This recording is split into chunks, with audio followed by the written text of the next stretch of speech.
Initializing. Ladies and gentlemen, may I Yeah, buddy. your attention, please? Oh, you certainly do have my attention. In Here we go. 7, 6,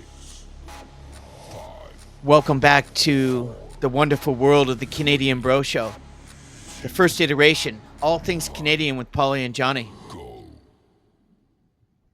And we certainly will go. Thanks for joining us again. We're hitting a record for the Canadian Bro Show, the first iteration. My name is Paul Bale. I'm the founder and host of the Canadian Bro Show. We have 2 iterations of the Canadian Bro Show, soon to be 3. All Things Canadian is episode 30. On the ticker below, we just finished the second iteration, all basketball from the Hoop Junkies, Pauly and Raleigh, at episode 15, the NBA All-Star Game weekend.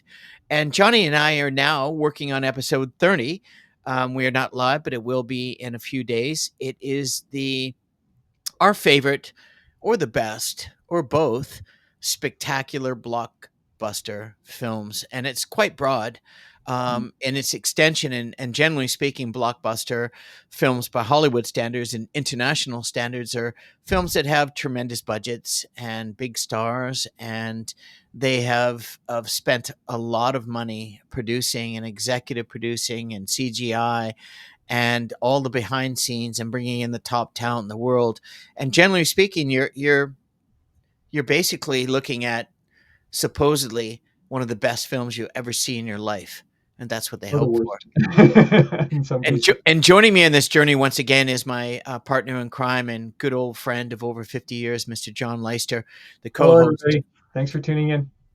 Johnny, how are things in Vancouver right now? It's snowing in Kelowna. Just wanted to share with you. I did not know that. Yeah. Well, it's fairly standard Vancouver day for midwinter. It's raining, but not too cold. Spring is just around the corner. I've been doing a lot of spring cleaning in my apartment, as we talked about before the show. How's that working out for you? So far, so good. I guess we'll see. Lots of air fresheners. Did it need cleaning? Is that what you're saying? Oh, it absolutely did. It looked like the aftermath of a. Is that because you're a complete slob, or you just forgot about it? I think you hit the nail on the head, bro. It's just not high on my priority list. But I got a little letter from my building management basically telling me that I better smarten up or else. And so sometimes we need those kinds of things to motivate us to do what we need to do when we're procrastinating.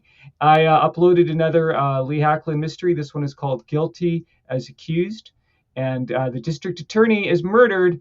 And suspect number 1 is none other than my boy, Lee Hacklin. And I got a wonderful Valentine that I sent you on the messenger.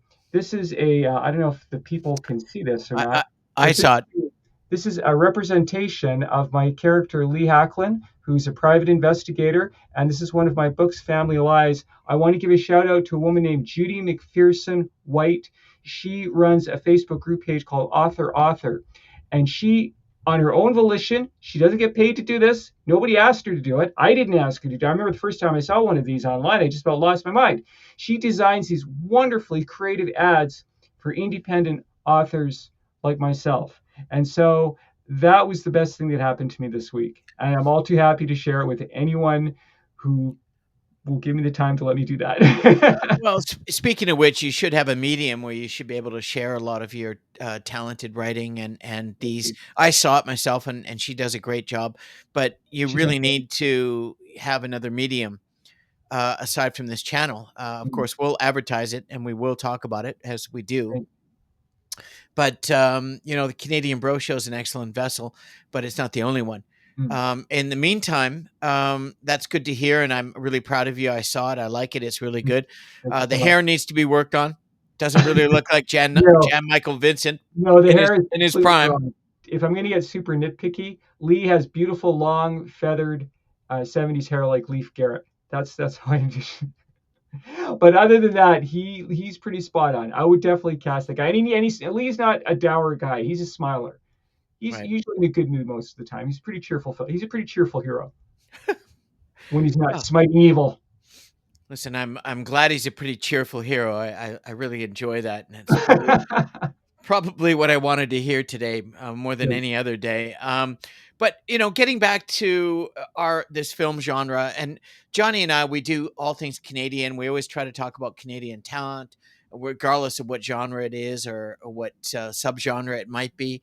But we try to really focus on Canadian. At the same time, pop culture in Canada is very similar to the Western civilization of North America and larger parts of Europe and so on. And of course, that spreads to the globe. And what people love when they want to be entertained by cinema these days in the 21st century, certainly, is IMAX theaters and 3D Oh, yeah, yeah, yeah. and big blockbuster films that just blow your mind Yeah. into oblivion. And then you go to the theater that has this sound like the Stanley, which we've talked about many times. It's Mm. special. It wasn't Stanley was like the opera house of movie theaters. I mean, it well, was it just so really was. opulent and It gloriously wonderful. And it was yeah, in a you wanted time to dress up when you went there. well, it was in a time where it was a time to get dressed up, Yeah. post Second World War, when people went out for, movie week, Yeah, we and didn't have multiplexes when we were a kid. Well, we had the Capital Six, but most of the theaters were standalone, like the Vogue and the Orpheum and the yeah, Stanley. yeah, pretty much, yeah, Yeah. yeah, and the Now Varsity the and the Dunbar 70 and millimeter the screens. Hollywood and the Yeah. Ridge. But Hollywood is still around. I know, Yeah. thank God, and Yeah. it's they've done a beautiful job. We'll have to do a show on that as well, but in the Oh, yeah. meantime, Fantastic. Johnny, when like you're a busy dude, I'm a busy dude. I'm in Kelowna, you're in Vancouver. It's snowing in Kelowna. It's been beautiful. I left up on the front of my door a Christmas decoration that's been up there since probably December 15th. And it was basically just talking to the gods and saying, please let it snow. And it's this cutest thing. And it actually snowed. I got up at 2 in the morning last night after went to bed at 8, got up at 2. So I got good 6 hours. I want to watch the NBA All-Star game, the dunk contest, being a hoop junkie. And as you'll see the ticker below, have the second iteration is all basketball from the hoop junkies, Pauly and Raleigh.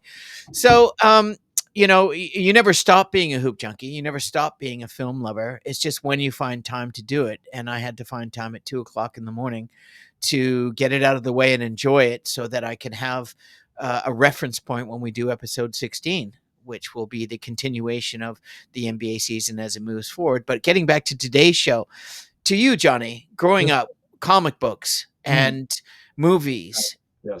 when you saw the headline spectacular blockbuster movies, what were you expecting? What were your expectations? I think a lot of people go to movies, they want to see something that they've never seen before. And I think that's why the original part of the reason why the original Star Wars was such a blockbuster that had such a wide range of fans around the world. And a lot of people who saw that movie don't like generally like science fiction movies or fantasy films or those kinds of movies. But they never seen that. There was something they'd never seen special effects to that degree before. And just the whole production and the music by John Williams. And so I think ultimately we go to these movies. I think that they're therapeutic. They're an escape from reality because let's face it, reality sucks sometimes. We all have our hiccups to deal with in life, whether it's taxes or facing an impending eviction, which I might be right now in my personal life. That's a little bit stressful. And so we like these movies because we're entering a world where there's the characters are clearly defined. There are the good guys, there are the bad guys, there's purpose, and these movies are generally fun to look at. And if they're well written and if they're done with a lot of heart and emotion and if the characters are relatable, then we walk out of the theater feeling better about ourselves. We feel better about other people, and we feel that the problems in our lives are perhaps not so insurmountable, if that makes sense. Well, that's a lovely answer, and I've come to expect that from you, and that's one of the blessings that you bring to the Canadian Bro Show. And by the way, my house in Kelowna, you can always get a security job up in Kelowna. I've got an extra room here, bro. If you're on the street, you can come stay with me for a bit and get it Thank you. sorted. No I problem. don't think it's going to come to that, but I'm just saying. thank I'm you just so much. saying. I do appreciate that. I appreciate No, the you have general. no idea. Like I can it's always good to pitch a have. tent on Kit's Beach. Summer's coming. Yeah, I mean, listen, when I in three different times in my life, and we'll get to the show eventually, is I was a van lifer before van life was popular on YouTube. And when I had a van and I was in between jobs and or in between relationships or both or none of the above, you need a place to live. And I lived in my 1971 Volkswagen Westphalia popped up multiple times. When I left SFU under scholarship with Stan Stewartson and Jay Triano, who was in the NBA as associate head coach of the Sacramento Kings, I had $64 in my pocket, and I moved to Kitts Beach, and I lived in my Westphalia until I found a job and worked out in the morning in the basketball court. So, you always find a way to spring back, and hopefully you get the thing sorted. But in the meantime, I went first on our episode 29, which is doing quite well, I might say. By the way, this recording's not live. It will be out in a few days. But Johnny and I like to keep on top of things and make sure we've got a couple of episodes in the can. Johnny, what would be your favorite blockbuster movie that I'm you gonna would? go. Okay, sorry, go ahead. What were you gonna say? No, Okay, I'm. okay, I was I'm just gonna trying to. interject. I was just trying to finish the sentence. I'm sorry, I interject. That's a bad habit. Okay, I'll No. dive into the deep end of the pool. This one will not surprise you. I'm going to go with 1981's Superman 2, which was co-directed by Richard Donner, who very controversially was fired before the movie was finished, and then replaced by Richard Leister, British director. The film's plot features the arrival of General Zod, brilliantly played It's by. not Lester, or is it Leister? Well, I'm Leister, but I believe his name is pronounced That's why I wanted to Leister. clarify in case he was a relative. Okay, for the record. The film's plot features on the arrival of General Zod and his comrades on their Earth. Following their release from the Phantom Zone, Zod seeks revenge for imprisonment by pursuing the planet's last son, Kal-El, alias Superman. As a result, Kal-El, who had unknowingly freed them, must now face threats from his long-dead home planet. Zod also allies with Lex Luthor, played by the hilarious Gene Hackman, whom I actually met at the Breck Academy. He actually came to the Breck Academy when I was taking acting classes one day. He was Cool. in Vancouver filming Narrow Margin with Anne Archer. Right. The hero also faces an internal conflict, torn between his duties as Earth's hero and his desire to live amongst them solely as Clark Kent, and especially with his love interest, Lois Lane. This isn't just a great superhero movie, it's also a wonderful love story between Christopher Reeve and Margot Kidder. I just thought those two actors were perfectly cast as Clark and Lois. And the chemistry that they have, and the moment where Clark takes off his glasses in the hotel room, and Lois says, "I'm in love with you." And Clark's like, "Oh, we really need to talk." I mean, if that doesn't tug at your heartstrings, then you're not human, okay? That's all there is to it. I was going to say it's tugging at different strings, but I understand what you're Well, saying. yeah, it could be in Clark's position anyway. So Clark, Superman actually decides to retire. He surrenders his powers so that he can become human, so he can make love to Lois without, damaging her, because that could be a thing. This is a really fun and uplifting movie, and so that's my first choice. Superman 2: The Adventure Continues. There's actually another version that is called the Richard Donner cut, where he actually, before he passed away, incorporated some of the footage that he had shot before Ilya Salkind fired him, because I guess they had a creative differences, or egos were clashing. But No, no. In like that Hollywood? never happens in Hollywood, right? It's pretty Come omnipresent. on. But that version is also worth a look. And Interesting. speaking of Canada, just keeping this all things Canadian, part of the movie was shot at Niagara Falls. Which is completely frozen right now and Oh my spectacular. gosh, that's so And cool. I've been there. Have you been there? No, I've never been. My I grew up God, in yeah, it's worth just the journey. Like, it's incredible, especially if you do the tour on the boat down low with the jackets and all the water, and then you do the thing above. It's really incredible. That's a great choice. The Superman franchise has brought smiles to decades of comic book lovers and geeks mhm. and film goers, and it continues to do so, and I know it's a big favorite of yours. I tend to be I tend to lean not so much close to yours, because all the superhero comic guys that you like, I used to, I was curious, but they weren't. Superman to me was like, okay. I thought Batman, the 20th century version, was certainly a step in the right direction. Yeah, more realistic. Yeah, well, the darkness. I like the Right. darkness. Life is It not was, all. It's yeah, not all rainbows and yeah, jasmine in the warm spring air. It's sure. just it's just not realistic. At the same time, we'd like to believe that that's entirely possible. It is, Yeah. absolutely, it happens. But in the meantime, life goes on, and one thing about the spectacular blockbuster is usually it's big budget. So it usually has the best directors, the best writers, the best producers, the best actors, the biggest. But just because they're huge and massive blockbusters doesn't mean they're going to be good. And No. cinema The is writing is the most important thing, no matter it how it much money you spend. well, it's an execution of all of those things Yeah. because any one thing that fails can fail the entire franchise, the entire ship, if you will. And one of the films that I really liked that caught me off guard was my choice. It's called Guardians of the Galaxy, and that would be the first one. I believe they've done three. Yes. And of course, I have a tendency to lean towards science fiction. I absolutely love science fiction, and that would be the one that comes off the top of my head because it was kind of like it was science fiction. It was big blockbuster. I mean, you've got James Gunn, you've got Chris Pratt, you've got Zoe Saldana, you've got Vin Diesel, Dave Bautista, Sean Gunn. I mean, they got everybody on this, and James Gunn's a director and did a great job of this. Yeah. So it was a romp. It was taking elements of like Disney like characters with CGI and mixing them with human beings and then creating a story.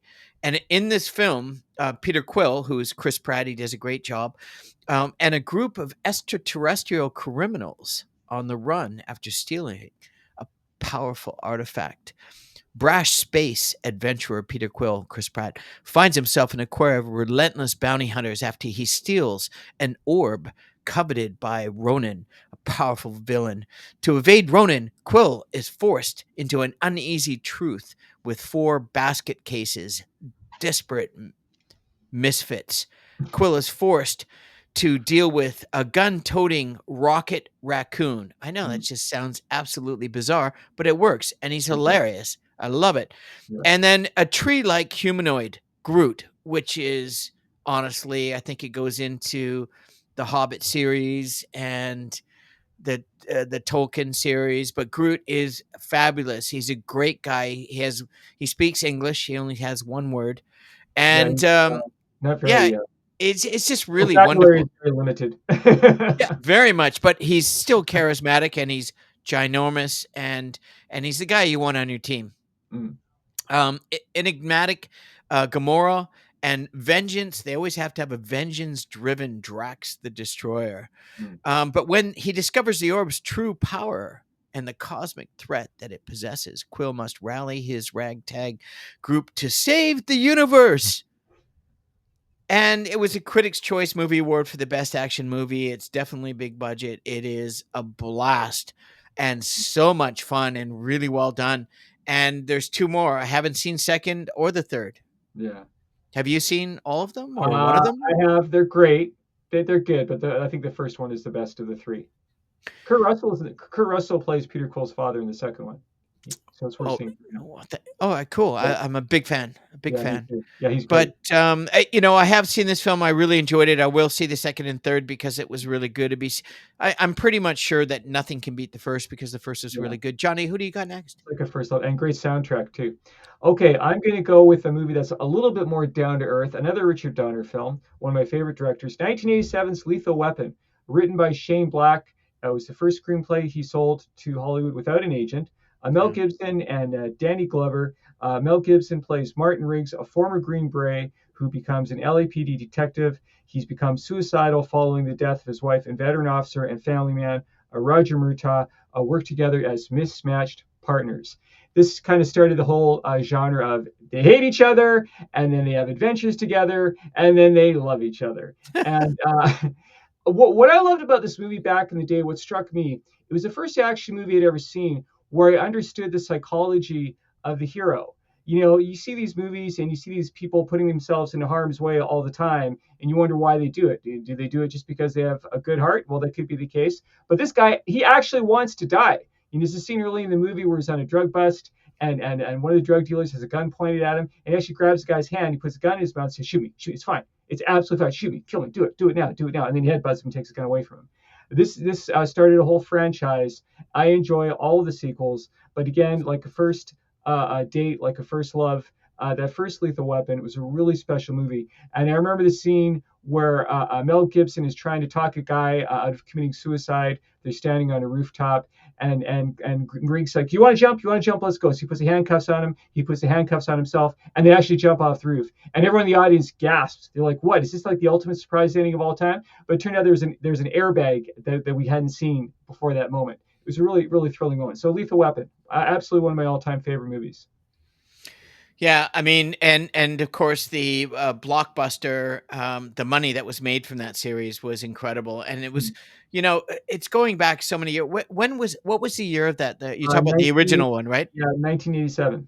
Right. I mean, that just seems like an eternity ago. It I know, seems. doesn't it though? And Gary And Busey was so great as the villain, Mr. Joshua. right, and that was before cocaine and the motorcycle, and it's incredible. And honestly, it just takes you back to a time when life was simpler Mm, and something as ultimately unprofound as this film really is. yeah. It's simple, it's fun, it's well done, but it's It not. delivered exactly what it promised in the trailers, which is, I think, what anybody wants from a movie. Yeah, and it was a lot of fun, and Mm, they had many sequels. But yeah. is it a blockbuster film? Oh Well, yeah. back then it was. Mm, I think But so. and that's why I brought it up, Johnny, is because it's so hard to quantify 44 decades. Yeah. And think a lot of people that are a lot younger than us will think, "What are these guys talking about? That's not a Well, they don't know what spectacular blockbuster." But no CG back then. The stunts were real. These guys actually put their lives on the line to that's tell a a good story. point. That's a good point. And I brought this movie up once before with my next choice. And is it the most spectacular blockbuster? No. Is it one of the best that I've ever seen? Without a doubt. And the combination of the vision of the director and the production, the cost, the set design is truly one of the best films I've ever seen of this genre, and this genre is very broad. It's spectacular. It's a blockbuster. Was done really well, and it's historic because of what the story is, which is crazy. And this is the original Hellboy Mm, of 2004 by the probably one of the most spectacular, some might say dark, talented director in the world right now, Guillermo del Toro, who has a vision that nobody else yeah. is able to reproduce. A lot of people try to copy. This movie was actually a Canadian film. He was with producers and so on. In 2004, released, and a demon raised from infancy after being conjured by and rescued from the Nazis, grows up to become a defender against the exact forces of darkness Yes. that he was raised in the eternal pits of hell. Hellboy. At the end of World War II, Nazis, those dark bastards, attempt to Yeah. open the portal to a paranormal dimension in order to defeat the alloys because they can't do it because they're evil and they're Mm, sick and twisted, and but are only able to summon a baby demon who is rescued by the allied forces, thank goodness, and dubbed Hellboy. Oh, he's so not cute. great name though. He's Ron Perlman. Nothing against Ron Perlman. Mm, He is cute to one subjective interpretation, but they couldn't have picked a better person to be Hellboy. And he's a great actor. mm, 60 years later, Hellboy serves as an agent in the Bureau of Paranormal Research and Defense, where he, aided by Aide Sapien, Doug Jones, a merman with psychic powers, and Liz Sherman, Selma Blair, who's excellent in this, a woman with um, pyrokinesis. Essentially, she can light anybody on fire without taking her clothes off. Protects America against the absolute darkest of forces. whew, I'm telling you, it is. If you, I always say this: if you haven't seen this movie mm. and you really enjoy something that's going to blow your mind, please watch this movie. The second one was good, but it's nowhere near as good. Guillermo del Toro is one of my favorite directors of all time, and you have to see it. You've certainly seen this, right, Johnny?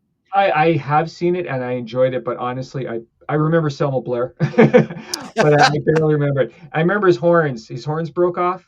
Is that Yeah. why he had the two stumps on his No, head? he got rid of them because he didn't like them and he filed them down because he thought he looked more handsome. You hired a manicurist to file his horns. Okay, not vain at all. Okay, good No. choice.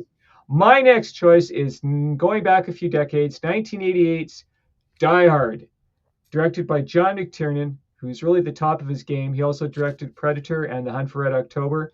Based on the 1979 novel Nothing Lasts Forever by Roderick Thorpe, it stars Bruce Willis, Alan Rickman as one of the all-time great villains ever, Hans Gruber, Bonnie Bedelia, an absolutely hilarious William Atherton as the world's most obnoxious television reporter. Die Hard follows a New York City police detective, John McClane, who becomes entangled in a terrorist takeover of a Los Angeles skyscraper while visiting his estranged wife during a Christmas Eve party. Again, like Superman 2, this isn't just a great action movie, it's also a great love story between John and Holly McClane as they're struggling to sew their relationship back together. This is a movie that is a brilliant, not just an action movie. It covers the whole shebang. And another thing that really struck me about this movie, and if you watch it again, you might notice this. Every character has a really well-defined personality. Like even a character's on screen for like 10 seconds. Like one of the terrorists, he's like in position. He's like in a position to shoot John McClane, and he sees like a display of candy bars, and he's like he reaches for the candy bar and like very guiltily takes because he's stealing. This guy's a completely evil terrorist, but he has a guilty conscience about stealing this candy bar. Like this movie is full of moments like that, and that's what kicks a movie from an 8 to a 10. When the writers and the producers and the actors and the directors they throw in these wonderful little character bits that the audience can relate to. And I saw this movie at the Gramble 7 back in the day, and the audience was just losing their minds from beginning to end. The sequels are also great, but Die Hard, and also probably one of the best Christmas movies ever made, because it does take place during Christmas time. Yeah. Yeah, it's great. Another great film, and definitely another blockbuster. And when you go back again, as old as we are, you go back a couple of decades, and so when we talk about blockbusters, apologize. This wasn't a devious choice of clickbait on the title of our episode 30. It really is. All of these are blockbusters in their own way. And that's why we wanted to do this genres because it is very broad, and that's a great film, and it brings Yeah, back a lot of memories. I really enjoyed it, it's a big classic. big And time. Bruce Willis was perfectly cast that character. And every other major actor like Sylvester Stallone and Arnold Schwarzenegger, they all turned it down. And it's not like their career suffered for turning it down, but I'll bet they regret that they did because Die Hard is really the cream of the crop of action movies, in my opinion. Yeah, and God bless, the lead actor. He's gone through some serious health issues. He has Yeah, I heard a has dementia. very debilitating disease that is eating away at him. But he's got a fantastic support system, and he's iconic. Yeah. And it's a great film, great series. Mhm. Good choice. I'm going to go to, as of course, as Johnny. He unbeknownst to Johnny, he segues by mentioning an actor, and I go right into my next film. And he mentioned Okay. Stallone. He mentioned Stallone, and of course, if you watched us enough, or if you haven't, you'll see a common theme with Johnny, and that is he likes certain actors more than everybody else. And Stallone is one of his most popular. And the Big reason why I time. bring it up is because Stallone did a version of the exact same film under the exact same title, but it was laughingly horrible. Like it was terrible, you know. And age, no, wrong film, Stone. It's called Dread. Hello. Okay. With the flying So motorcycles. yeah, Dread is one of my favorite films. It's a blockbuster. It is massively successful. It's extremely violent. It's a futuristic film. Dread is the 2012. This is the better version, not the Stallone version. Don't bother Right. with the Stallone version. Oh, with Carl Urban. Carl Urban. Yeah. is the lead in this, and he doesn't even take his helmet off, and he's more charismatic. Okay, so let me just give you the blurb. Dread is a 2012 science fiction action film directed by Pete Travis and written by one of my favorite writers and produced Alex Garland, Mm. who has been on the tip of my tongue with 28 Days Later, 28 Years Later, and 28 Weeks Later. And Alex Garland and the Scottish director have gotten back to do two films. Anyways, Danny um, Boyle. it's incredible. It's based on a 2000 AD comic strip, and in a violent, futuristic city where the police have the authority to act as a judge, kind of like the what our southern neighbors are trying to do by eliminating the entire judicial system of America and just hire people like judges. You know, dreads, assassins. That's essentially what's happening in what. They make instant judgments. They decide Yes, to tell you right in the they moment of your arrest whether you're innocent well, or guilty. they have the authority to act as the judge, jury, and executioner. Yeah. More efficient. And Saves the tax yeah, dollars. Saves taxpayers money.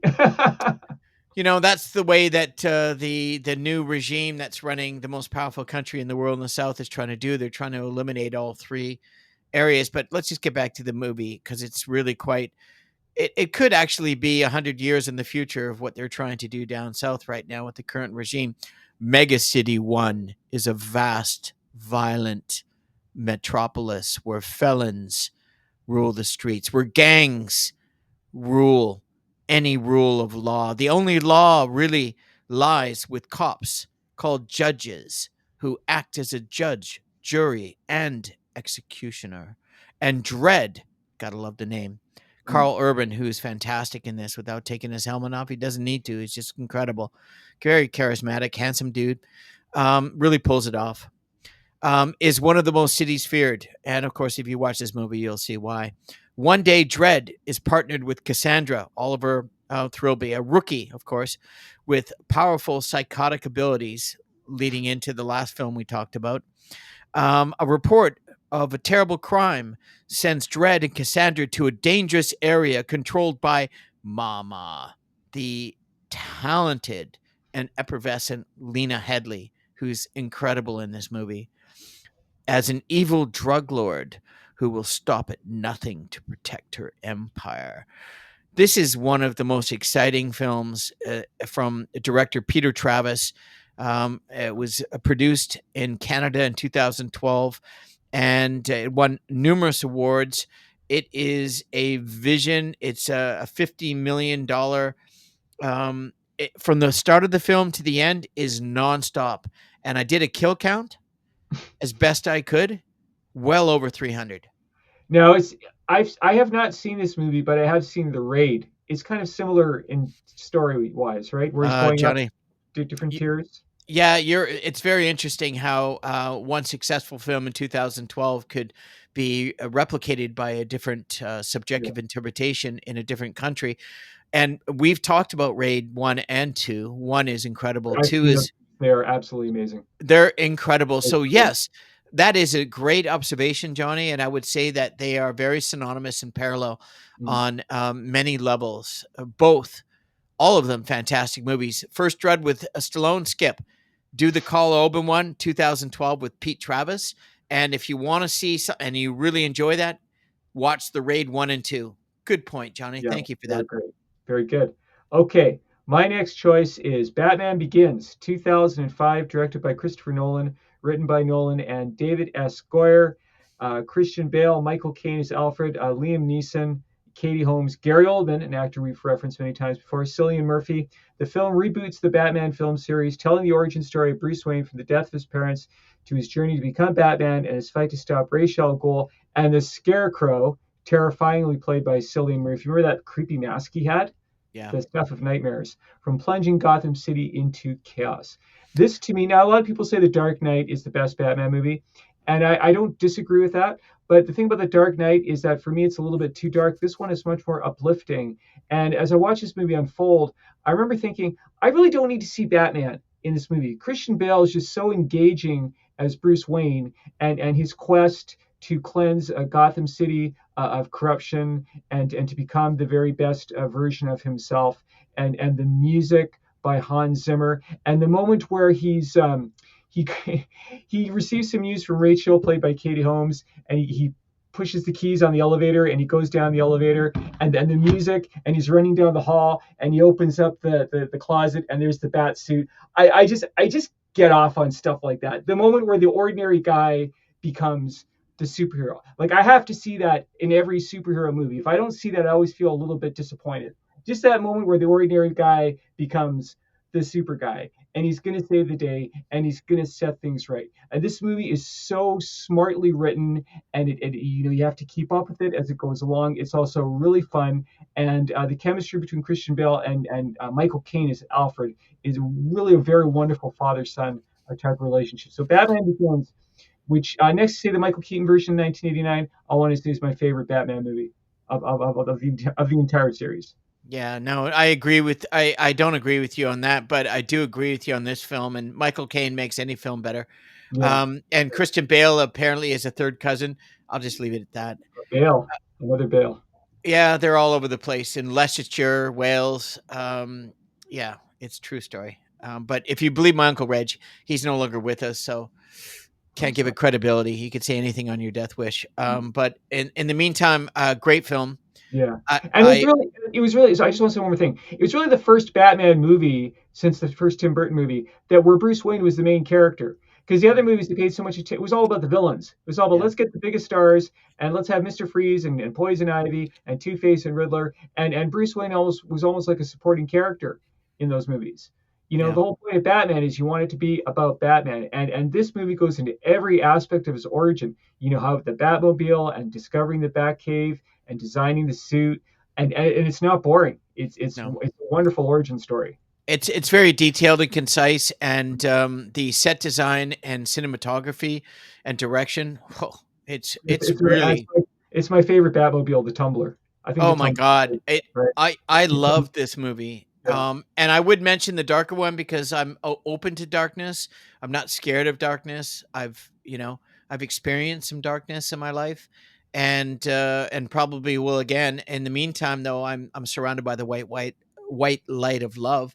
And this movie I wouldn't characterize as the white light of love, mm, but it is one of my favorite alternative superhero movies, directed by one of my favorite directors, Zack Snyder. And the movie is called Watchmen. mm. Have you seen it? Yes, I have. 2009. And as you can tell by Johnny's answer, he wasn't enthralled. No, it's good. Look, I read the Watchmen back graphic novel back in the day, and I was amazing. I get what Alan Moore, the writer, was doing. He was You basically probably brought it from Keith Burkford at the comic my shop. mom gave it to me for a Christmas present. She Oh, bought me well, the she whole she probably she probably bought it from Keith Burkford at the comic. she bought me the whole graphic novel in Oh one go. wow, the big old school. I Yeah, wish I still had it. And I yeah, read it. It's one of the best things I've ever written. It's yeah, just not my taste. He deconstructs the whole superhero mythology and sort of de-romanticizes it. And yeah. and I get it. I get it. And I think Watchmen is a great movie in a lot of ways. But my favorite scenes in that movie, and I watch them on YouTube every once in a while, are the fights. No, Not so much the social commentary and the no. darkness and the nihilism. I just want to see heroes kicking ass, and Zack Snyder's good at that. Well, I mean, I just like the fact that it's the antithesis of the supposed superhero. If anything, it's about the sad vision Mm, of what happens to superheroes when they're no longer super right. and they're no longer heroes. And I thought Zack Snyder did a really good job. And the version of the 1985 where superheroes do exist, the murder of a colleague sends active vigilante Rorschach on the Mm, trail of conspiracy that will change. It's Watchmen's like a comic book limited series by a British creative team of Alan Moore and Dave Gibbons and colorist John right. Higgins, all very, you know, profound people in the comic book uh, scenario. In an alternate 1985 America, of which they did a fantastic job, costume superheroes are part of everyday life. When one of the former comrades is murdered, masked vigilante Jackie Earl Haley, as Mm, Rogash uncovers a plot to kill and discredit all of the past and present superheroes.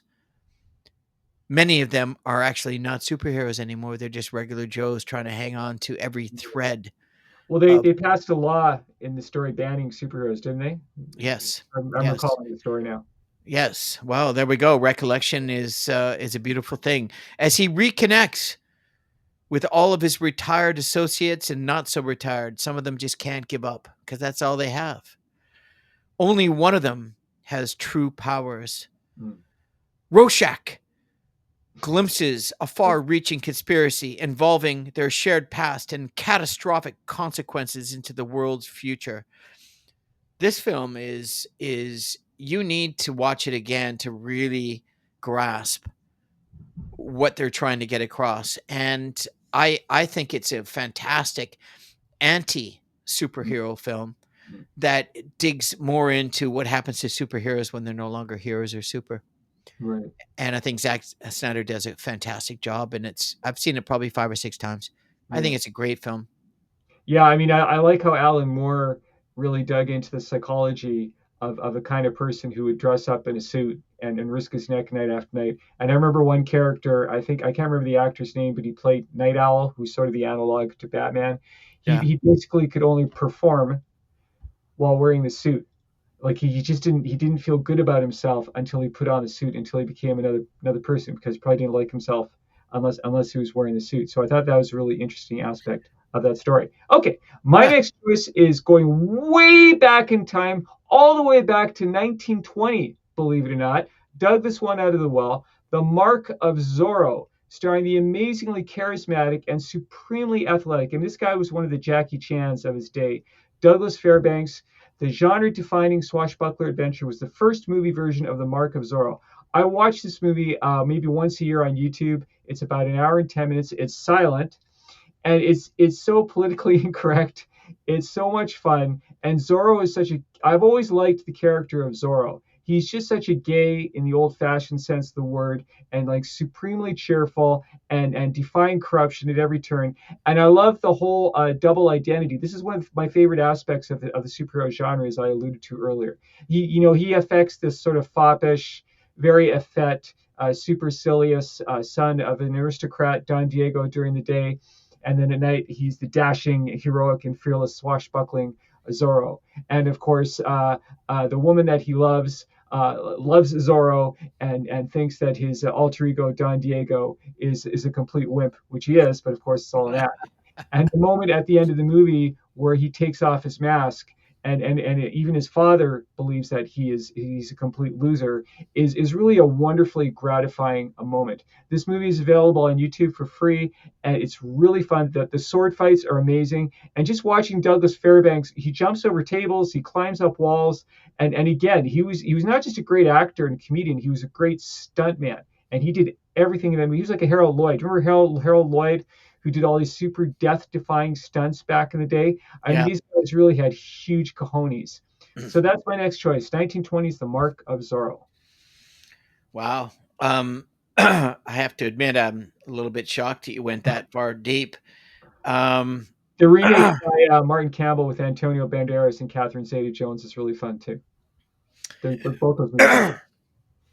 yeah. I mean, all these films I love, right?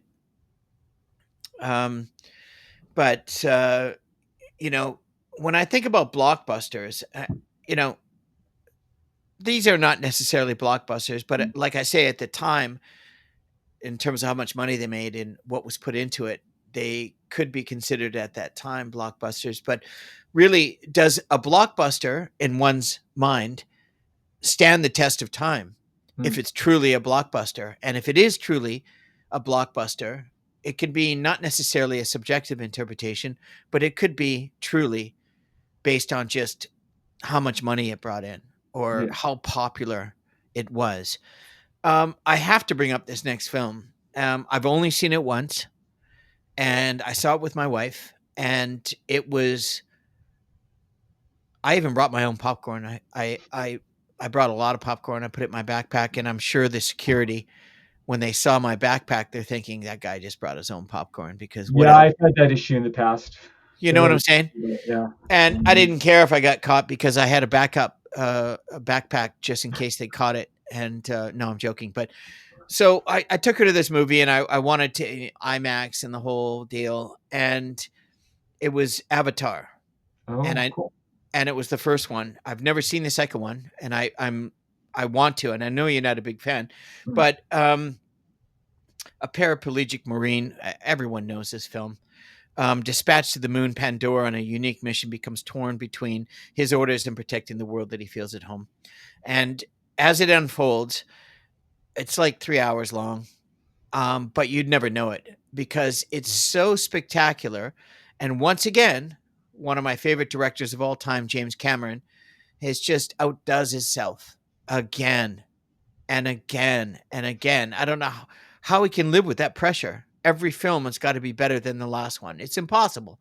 Titanic and so on. You go way back, but this movie blew my mind.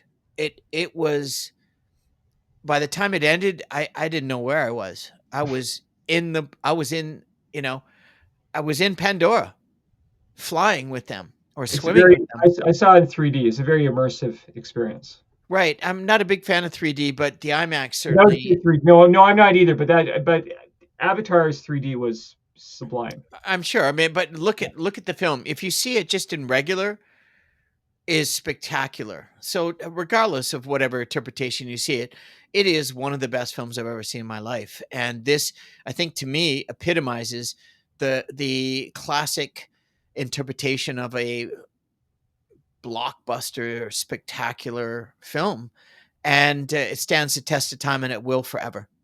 There you go. Very good. Thank Okay. you. Excellent. Okay, my next choice is 1991's The Rocketeer from Walt Disney, starring Billy Campbell, Jennifer Connelly, the always hilarious Alan Arkin, and Timothy Dalton. And this movie is based on a comic book written and drawn. Some of those beautiful artwork you'll ever see from Dave Stevens, who is no longer with us. Set in 1938 LA, The Rocketeer tells the story of stunt pilot Cliff Secord, who discovers a hidden rocket pack that he thereafter uses to fly without the need of an aircraft. His heroic deeds soon attract the attention of Howard Hughes and the FBI, who are hunting for the missing rocket pack, as well as the Nazi operatives who stole it from Hughes. I saw this movie, The Stanley, back in the day, and I'm amazed that it wasn't a huge hit. It was something of a box office disappointment, which is too bad because it's really fun. It's really upbeat, full of iconic moments, and it kind of pays homage to the old Rocket Man serials from the 1930s. You remember watching JP Patches back in the day? JP Oh, Patches, a kid show from honestly, I watched it every morning before school. I watched it with my parents because he was very funny. You know, he would tell some jokes that were from mom and dad. Sometimes he would tell a joke, and my mom and dad would be laughing, but I would. But he used to play these old movie serials. You know, the chapter plays. You know, to be continued from the Yeah. 30s and the 40s. And one of them was Rocket Man. And I remember Rocket Man. His jetpack actually had like these dials that were like labeled up and down. So he'd flip the dial to up, he'd fly in the sky. He'd flip the dial to down, and he would land. And I always wondered, well, how exactly does this work? But in any event, kind of a sidebar, The Rocketeer is a super fun and entertaining movie, and it's too bad that they never made a second one. I guess people were just not into that movie back then, which is a shame because I think it's very timeless. Yeah. I mean, another just fantastic. There's so many. We could probably just keep on going for a long period of time. You said you had 13. I got a It, couple more. a couple more. How many have Sure. we done? I mean, we're at almost 15 minutes, and Okay. this movie. The next one I want to talk about is obviously it's one of my favorite directors, Zack Snyder. But it's not just because it's my favorite director. It's just what he tried to do with this when another director was fired and they brought him in. And I have not been through the full Zack Snyder esque extended cut, which is over 4 hours. Is and they call it, instead of just saying the name of the movie, they call it Zack Snyder's Justice League. Well, it is unbelievable. Mostly DC, right? Yeah, I've seen snippets of it. It does look very eye-popping. It really does, and I Yeah. just haven't got through it. And this will be the first time I've actually recommended a film that I have not seen in its entirety.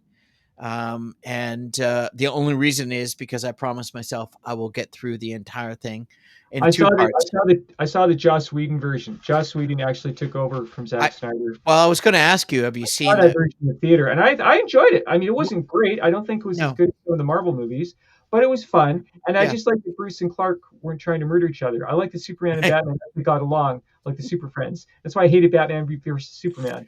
I don't yeah. like when heroes fight each other. It's like watching mom and dad fight.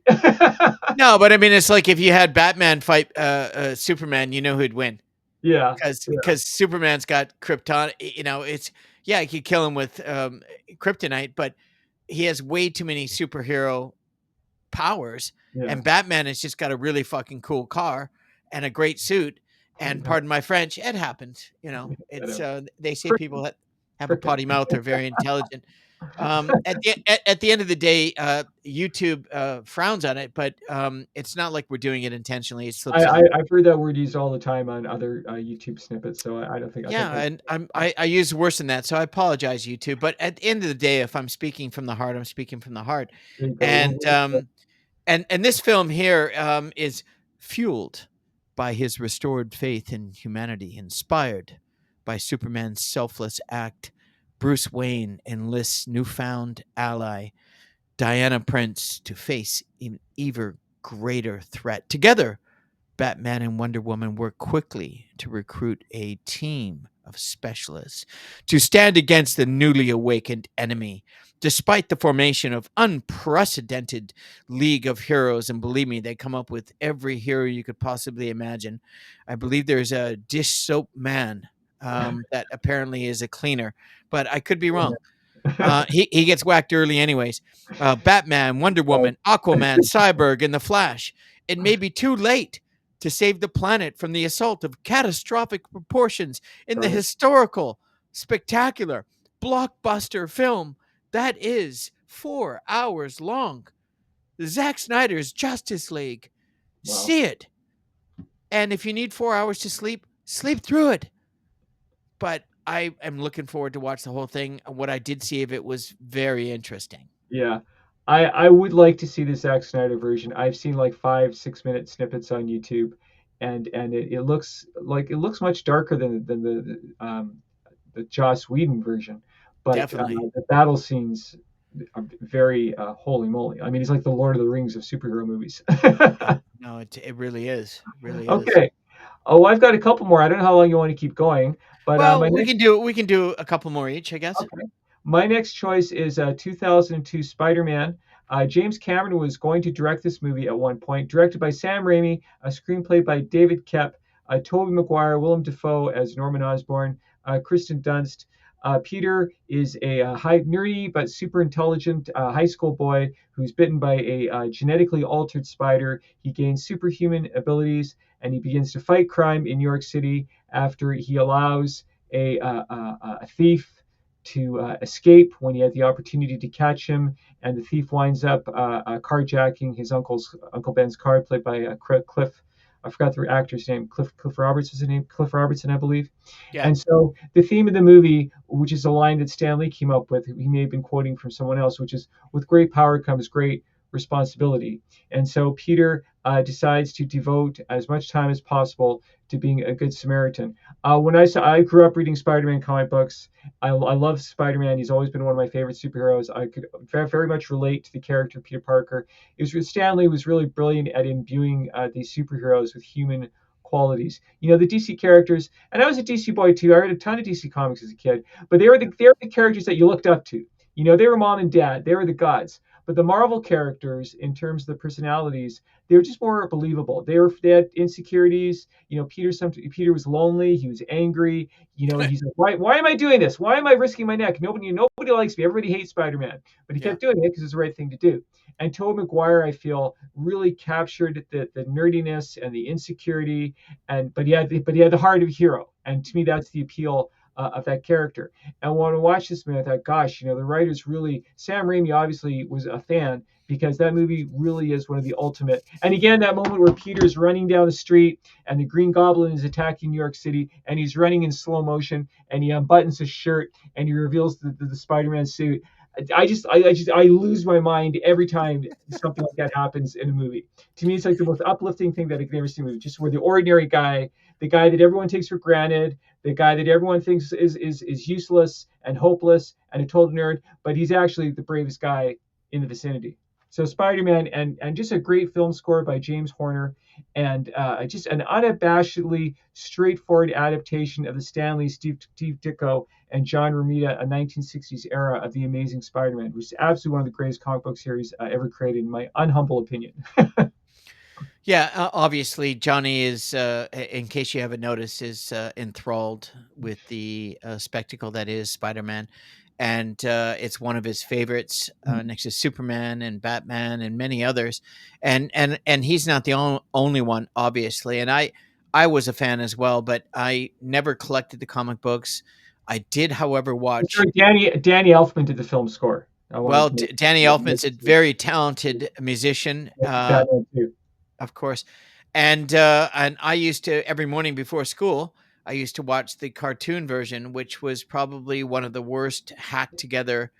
But Um, great theme song. Dun dun yeah, dun dun it, dun. yeah, Dun. and it was kind of like having um, who are the bald dudes that are Harry Krishnas knock at your door? It was honestly the same soundtrack, the same. They were Hari Krishna. It was very trippy, that cartoon. I It, think it the was writers were there was some LSD going on back then. I I wanted to make I that I'm look. think I'm thinking shrooms, Yeah, actually. maybe all of the above. I'm thinking more organic. I think they're shrooms. Alphabet drugs. They were probably so high they didn't realize that the building that he was sticking to was actually 4 buildings over, and it was in the air.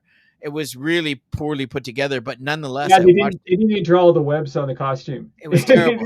It was terrible. But I nonetheless, Here's what as we a had young, when we were kids, I though. watched it Oh, so did I. religiously every morning. I still It loved it was for what it was. it was awesome. I loved Yeah. it. And then it was like there was another television series where you're talking about earlier, the one with a kid that looked like me. What was the little kid that's in the fantasy world that you brought up earlier? The morning television children's series. It Oh, was JP Patches. right. So I used to watch it, and then they had this guy. They had Mister Dress Up. They had the guy in the castle outfit. They had the Herman drunk Tiger. guy. The drunk guy that was a clown. That was freaky. But they had cartoons in it. It was one was George Yeah, of the jungle, strong Tom as he could be. Sawyer. Well, George was just as drunk as the host. It was in makeup at 6 o'clock in the morning.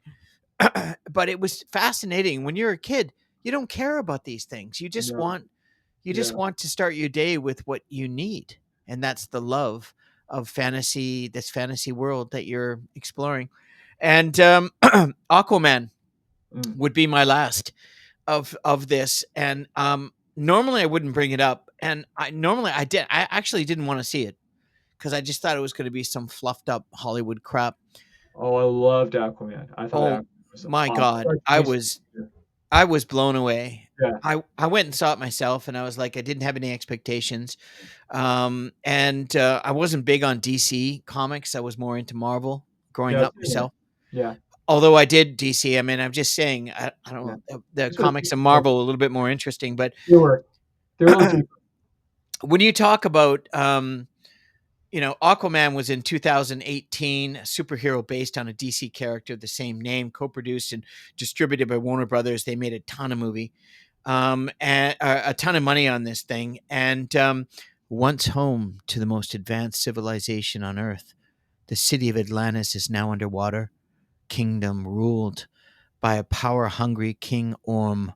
With a vast army at his disposal, of course, Orm plans to conquer the remaining oceanic people and then surface world.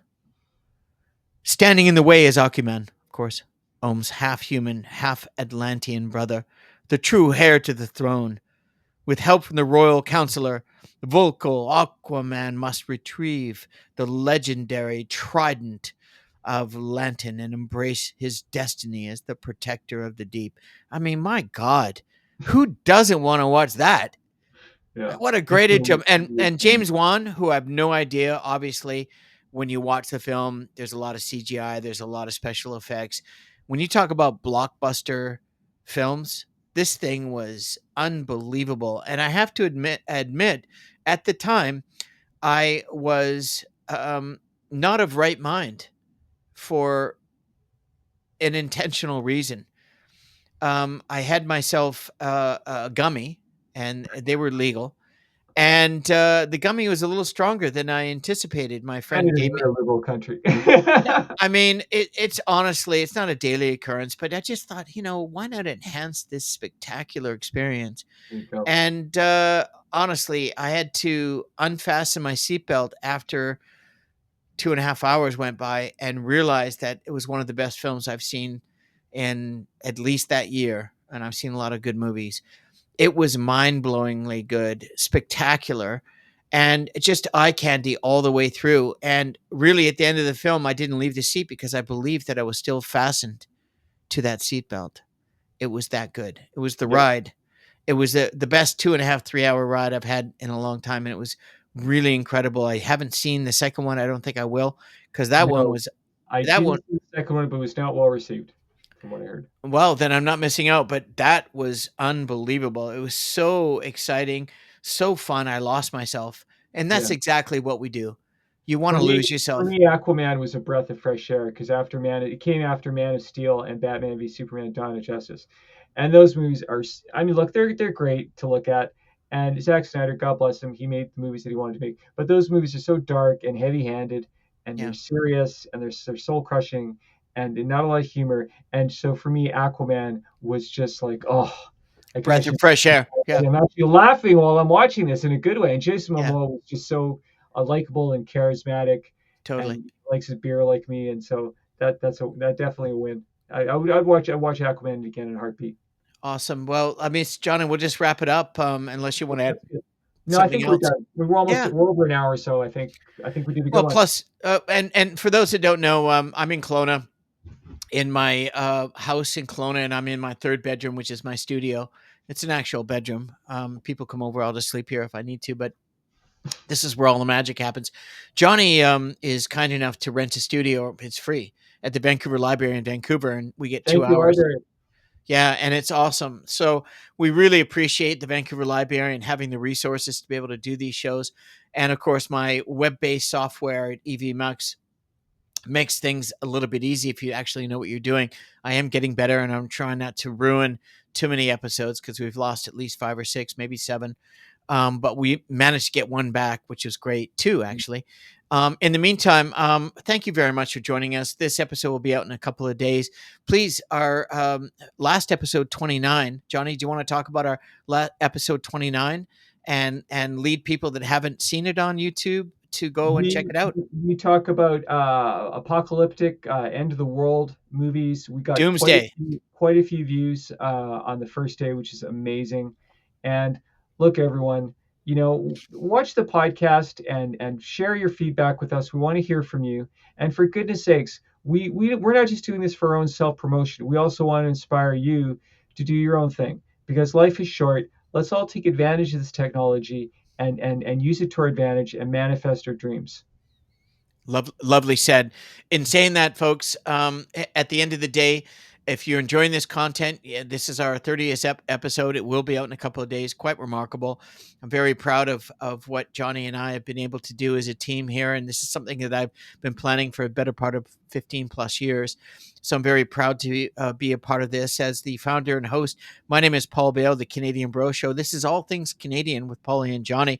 Please check out, and as the ticker below also states, the second iteration of the Canadian Bro Show, which is all basketball from the Hoop Junkies, Pauly and Rolly, and soon to come, the third iteration and final at this point of the Canadian Bro Show will be all real estate with Paul Bale and guests, and hopefully going to hear about my new logo tonight from my old teammate Chris Wright. Shout out to Chris Wright.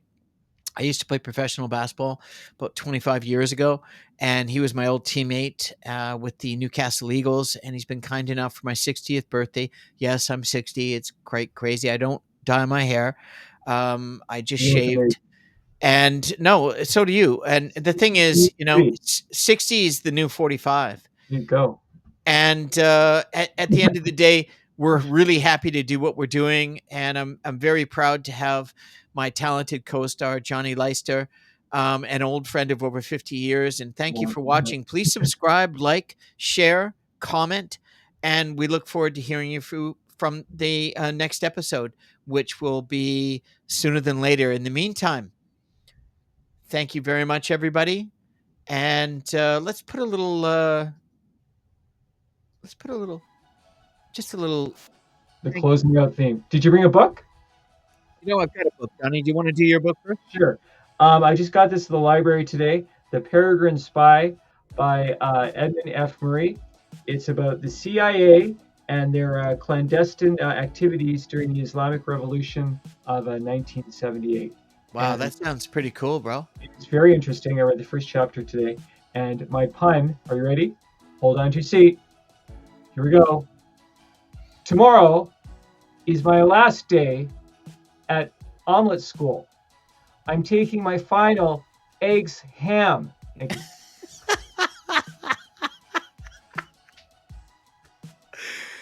My God, that's awesome.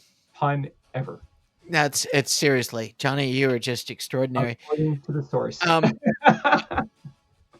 My pun is Johnny's pun, so I let him do it. But I'm not really a pun guy. But I do like. I'm a voracious reader like Johnny, and this book,